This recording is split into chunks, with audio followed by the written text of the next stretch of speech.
Hello and welcome to today's episode of Better Me, Better Us. My name is Vicky.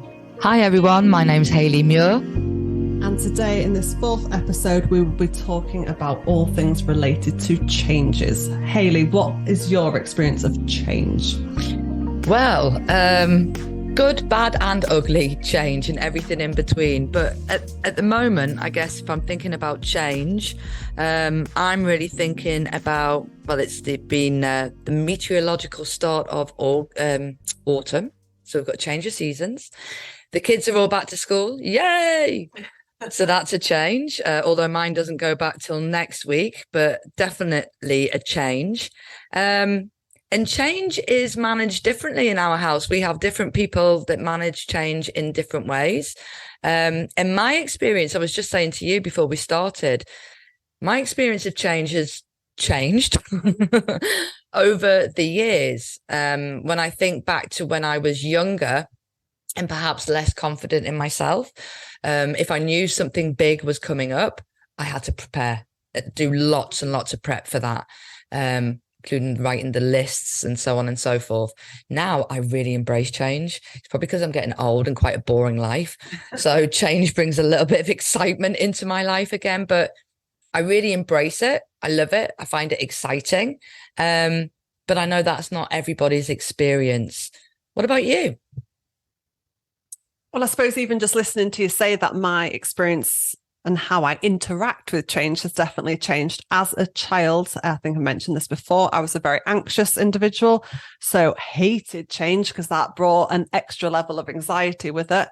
And I think it was probably early 20s or 18 and coming to Newcastle and responding to changes where I was living and the people I was around, starting university, then getting sort of first jobs and things, have learned to manage change a lot better. And I suppose how I respond to change, whether it's planned or unplanned, doesn't create the same level of anxiety in me as it once did.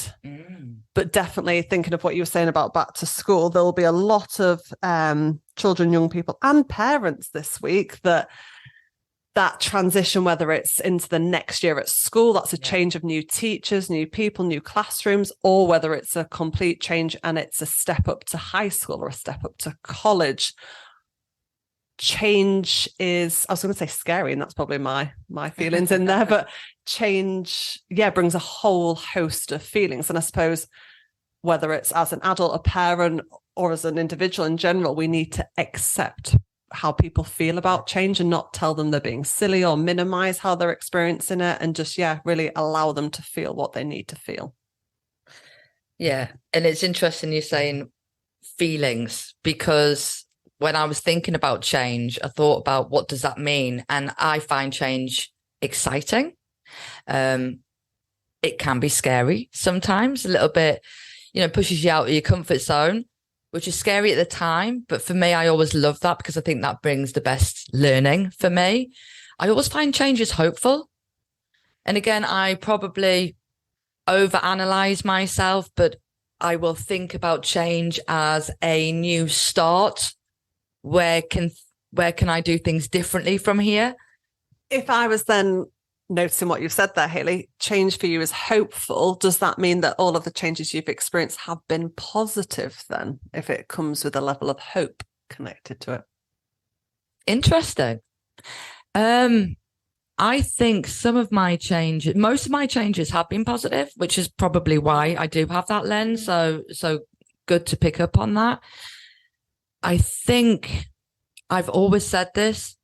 I'm a lucky person. I see myself as a lucky person. So I think even when change has been difficult, not something that I initially wanted, what's come out of it afterwards, I'm able to see that was a good event. Does that make sense? Yeah. And I think it's interesting, isn't it? Because seeing the positive and having those positive experiences connected to change made me think about so often how we manage change is based on us as an individual and the skill set we have to manage that change, and our environment and the relationships that we have in the environment and the people around us. And I know we've talked about a lot well, not a lot, but we have to reference previous jobs and how changes were constantly happening, whether that was in terms of management, funding, the unknowns of change. Is it going to happen? Are we going to have jobs? Changes of systems, ways of working. And actually, initially, for me, those changes were really difficult and elicited anxiety because I didn't have, on reflection, confidence in the people around me to support me through that change and managing that change. However, now if things change, I feel I've got the skills and experience and the relationships with the core people around me that I would be able to manage those changes very differently without that same level of anxiety. Yeah. Yeah. So you're talking about there feeling safe and secure, helps you to manage change, even if it's not something necessarily that you first thought that you would want. But if you have people around you that maybe you feel confident with, you know, they've got the back, that your back, they know what they're doing. They model, even if they don't know what's going to happen in this change, they actually model with you, to you, how they're going to manage this and navigate. Yeah. And I guess if we link that back to children who are experiencing some of those changes, there will be a great deal of excitement this week. There'll be a great deal of anxiety. And as a parent or a carer, and we've always talked about where we're all functioning in a really, really busy world, we've got to take time out to be able to model, like you said before, to those children how to manage, not to try to minimize it. I know hearing our kids say, well, this, you know, it feels like another thing onto the busy day. But actually, if we just slow down, acknowledge what that child's experiencing, and also model how you are dealing with changes, it gives them a good example. Definitely. And as you were speaking then, the word that kept coming to mind was regulated. Yeah. As an individual, how we deliver a message of change, we need to come at it from a regulated place.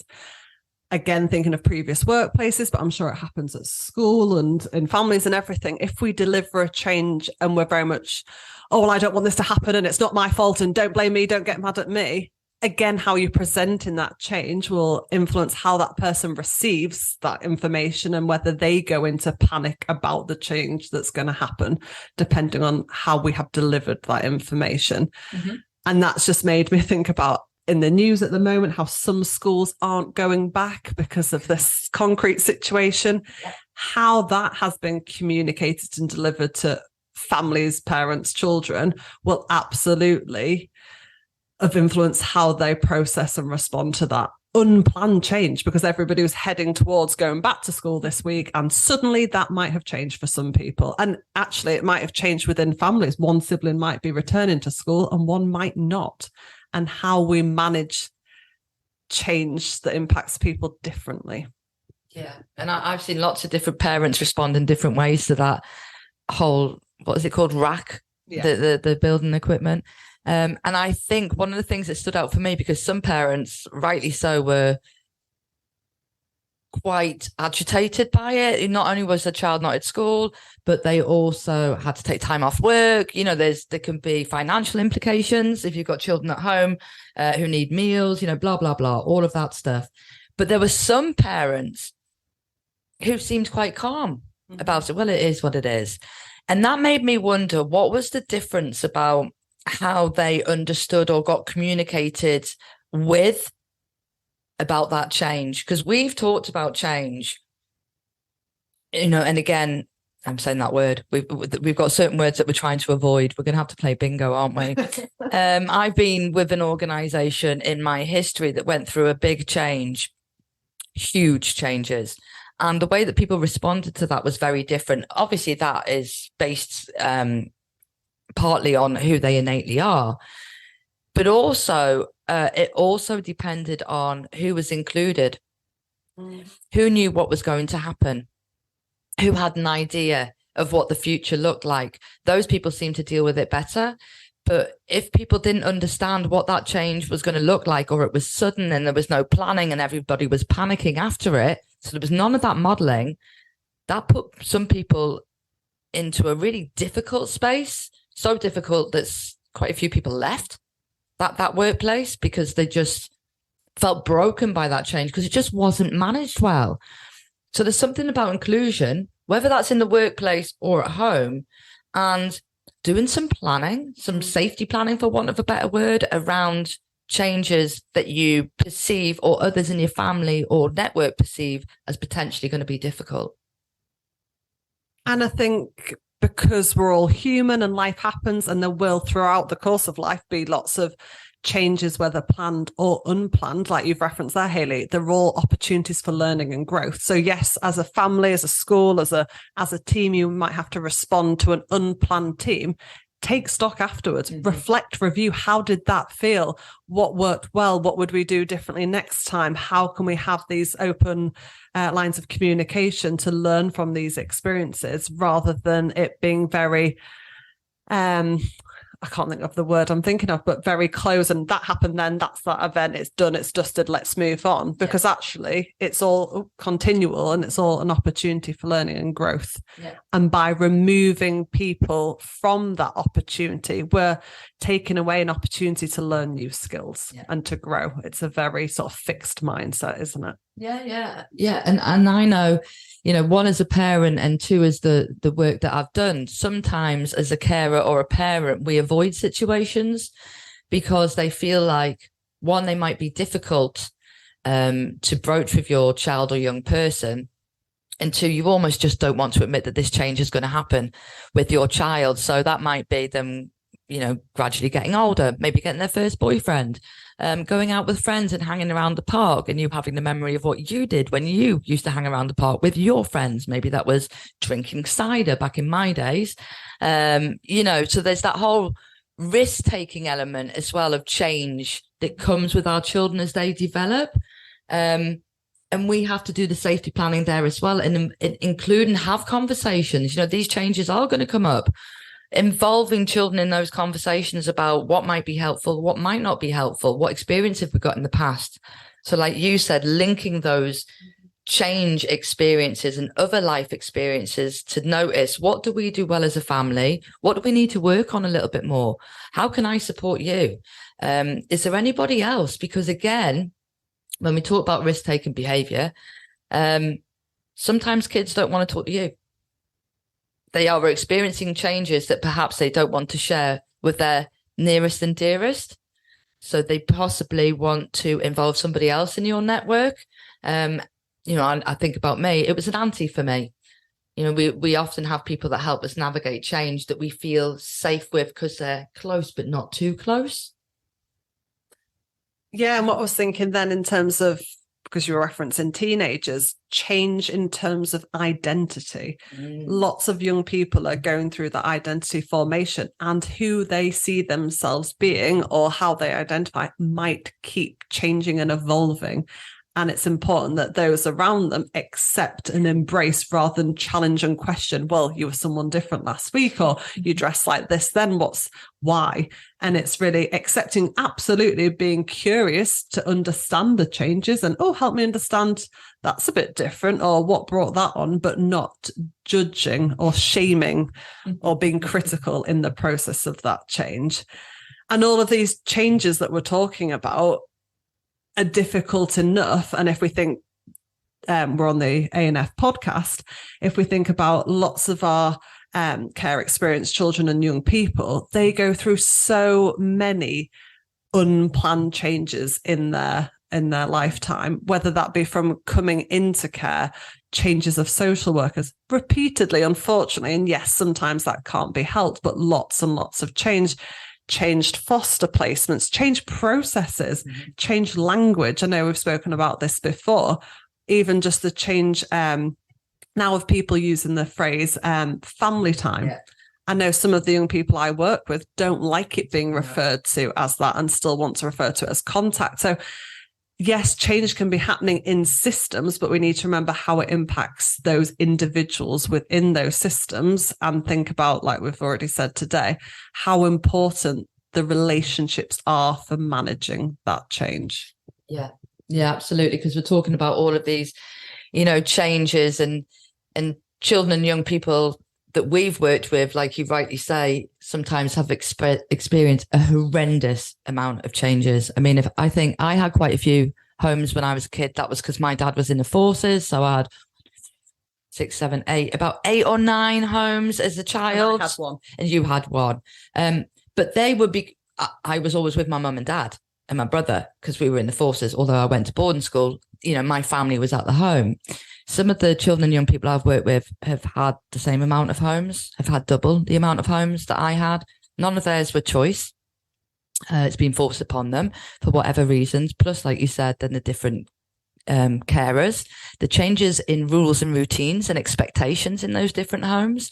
And I'm really curious because what we often see, so we talk about this, oh, well, they've got lots of changes. Well, how does that manifest itself? How does that actually show? And well, it often will demonstrate itself in behavior. And we've always talked about behavior is communication. The certain behaviors sometimes make it very difficult for the people that love and care for you to get close to you and know how best to support you because you're almost pushing them away. And it links back to that relationship.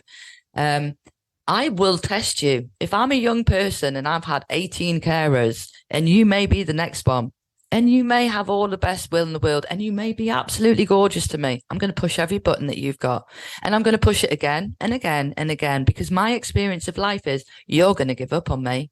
Soon I'll come home from school or maybe even better, somebody will come to school and tell me I'm not going home tonight. So it'll show itself in that behavior. Now, how as an adult do we get to the stage that we're able to manage that? Because that is difficult. And I have always said as a social worker to anybody that fosters, I salute you. I go home on a night time. You're 24/7, 365 days a year, and you're managing the output of all of those changes that we've talked about. And you're amazing. And we need to be able to work together as a society to support those carers to be the best carers that they are. And we need to see more investment in supporting them. And I was just pausing to think then because there's something about how we support foster carers, parents, without going into the blaming and shaming. Because I think sometimes when changes happen for children and young people, we blame people. Well, it's your behavior that's resulted in this, or it's the foster carer's lack of skill set in that area or whatever, rather than just supporting people through it. We have to find someone to place that responsibility with. And I understand that to a certain extent, but absolutely, again, that changes how people experience change and how open they are to change, because if it feels unsafe, then we're not going to want to engage with it at all. In terms of whether it be a new social worker, new teacher, new whoever, we're going to push back because actually change for me is unsafe. Where if we link it back to how we started this and you saying change for you is a positive and me saying my experience has changed and how I relate to change, it's because there's always been those core key relationships and it's felt safe because I suppose if we think of Maslow's hierarchy of needs, our basic needs have always been met through those changes in terms of safe, love, financial, having shelter, etc. And if we think of some of our care experienced young people, those basic needs are threatened whilst they're experiencing that change. They don't know where they will be sleeping tonight, who will be picking them up from school, all of those really key, important things. And this is one of the reasons that we're so passionate in working with families, working with agencies, working with schools, because it's about those relationships. Like you just, you hit the nail on the head. It's not about us blaming. And we as professionals around these situations do that as well. Well, the social worker didn't give me the plan, or the school haven't done this, or well, the therapist hasn't seen him for 6 months now, It's all about these. It's not. It's got nothing to do. It's actually about stability. It's about consistency of messaging. Even if I can't see you on a regular basis, I'm there for you. You know that I am. I'm supportive of your family. I'm working together with your school. And that's what we need to have, because again, if these children have experienced lots of change, what they don't need on top of that is change when I go into school compared to change when I come home. They need to feel secure all day. And this is why it's so important for schools to be trauma informed, have that lens, both with the children that they're working with, plus the parents that they're working with, and also themselves. because what we want to do is reduce the cycle of change. And in order for us to do that, we need to build that security and let kids know it's okay. No matter what happens, we're going to be here and we've got your back. So change is such a, just that one word's taken us off into so many different areas as well. And we've actually mentioned just before we started recording this, we were also talking about the changes that sometimes as children we feel we have no control over. So lots of those that we've already talked about, but things like new babies in a family, new family members. Your uncle might get married and there's a new auntie that suddenly comes into your house. We were talking about, I was almost 6 before my brother was born. My God, I still remember when he arrived. I was not happy, Vicky. Suddenly there was somebody else that was going to have to get money spent on them at birthdays and Christmas. What about me? Absolutely. And some of those are very much natural changes, aren't they, to manage? And I guess, like we've already mentioned, it's an opportunity for conversations, for really having some meaningful conversations with your children and child about the feelings that they're having when these changes happening. All of it is an opportunity for learning and growth. And I think, by ignoring that or just telling, not even children, is it, people, when people are experiencing change, if we expect them to just shut up and put up, we're removing opportunity for learning and just really developing relationships. And like we keep referencing, relationships that are at the heart of absolutely everything. And one thing I asked you as well before we started was, does change mean loss or are we gaining something in that process? And I think it is so individual, and the same situations for people might be seen as a loss for one person, and for another it might be, oh, this is fantastic, I'm gaining this, or I'm getting to do this sort of thing. And it makes me think of therapy in terms of my field, and change can mean an ending. And for lots of the children and young people that I work with, therapy has been their safe place. And whilst on one level the ending is a real positive and it's an opportunity to celebrate their progress and all the learning that's happened, for them it's a loss because they're losing that relationship as it was. And it might look different and they might still touch base every now and again, but it's going to look differently. And actually sometimes when it's a planned change and we're heading towards a closure date, they can try, and some children and young people can try and take control and try and stop that change happening, stop that ending. And so again, it's about having those conversations and really speaking about, how does it make you feel? Not doing to them and saying, well, it's still happening regardless of whether you like it or not. It's involving them in that, and let's talk it through and really work together. Yeah, absolutely. It's like you said, it's about planning and involvement, isn't it? We used to say, sort of mindset as a social worker, my first day of entry is the first day I'm considering my exit, because as my social work ethics, I should tread as lightly in a family's life as I possibly can. But you're right. For some families, that's really difficult because you've sometimes been working with them through a really important period of their life. And, due to lots of other experiences, you've become quite important, member of their network. And it's difficult for them sometimes, and I always laugh because sometimes I used to get told to go away in no uncertain terms when I knocked on the door. But then when we were talking about closure, there was often I don't want you to go. And I used to say the Nanny McPhee thing, when you need me, but you don't want me, that's when I'll be here. But when you want me and you don't need me, that's when I'm going to do a hike. And change is difficult, but we have to, it links to our emotional intelligence again, I guess, and how secure we feel, because that's a good thing. Like you said, you've achieved so much, and that's why this change is going to happen, because we're off. You've got to where you need to. But it's been such an important part of their life that they don't want to let go. And I wonder how we support people to embrace change moving forward. So any closing thoughts for you, Vicky? Closing thoughts. I think my initial thought is, oh my goodness, we started off just talking about change and how it's linked onto so many different things, and how that one word can look so different in different circumstances and environments.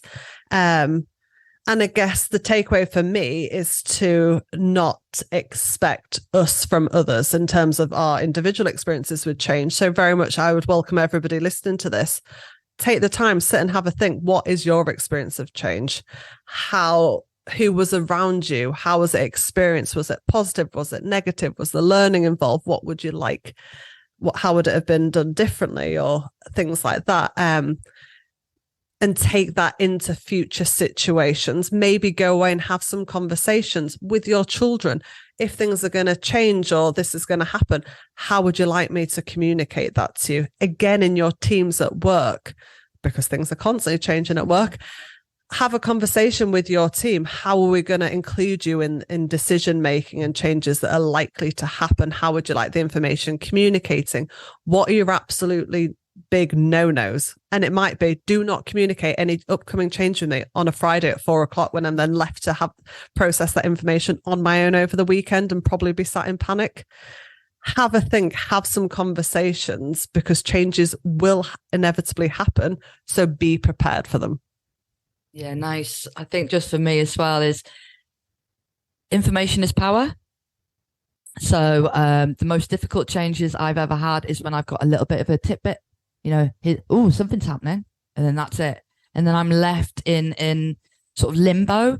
So I think when you are communicating change, make sure you're really clear. Make sure the person that is least likely to understand what this means understands.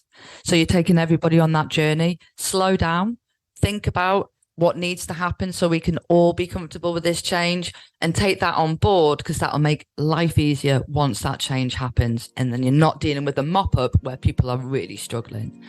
Apart from that, hope you all have a great day, a great evening, wherever you are. And we look forward to connecting with you soon. Take care. Bye. Bye.